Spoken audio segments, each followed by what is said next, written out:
মিঠুনদার প্রতি তো আমার একটা আলাদা রেসপেক্ট, আলাদা ভালোবাসা সবসময়, কারণ আমি তাকে রাজনীতিবিদ হিসেবে দেখি না, আমি তাকে আমার আমার শুধু নয় সারা ভারতবর্ষের মহানায়কের পরেই যিনি যদি থাকেন তিনি হচ্ছেন মিঠুন চক্রবর্তী। কারণ তিনি বাঙালি হওয়ার পরেও যে আহ, ভারতবর্ষের উপর এইরকম ভাবে রাজ করেছেন এবং এত বড় মাপের একজন ন্যাশনাল অ্যাওয়ার্ড উইনার একজন অ্যাক্টর, সে আমার কাছে সেই জায়গাটা আমার কাছে সব থেকে বড়। এবং সে আমার সঙ্গে বহু ছবিতে কাজ করেছেন, তিনি আমার নায়ক ছিলেন।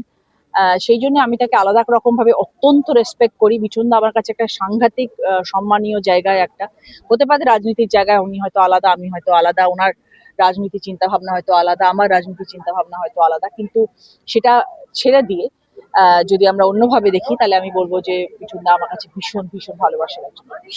যদি বড়দিনে কেক কি নিজের হাতে বানানো হয়? কেক তো আমি খুব ভালো বানাই, কিন্তু এখন সময়ের জন্য এখন আর বাড়িতে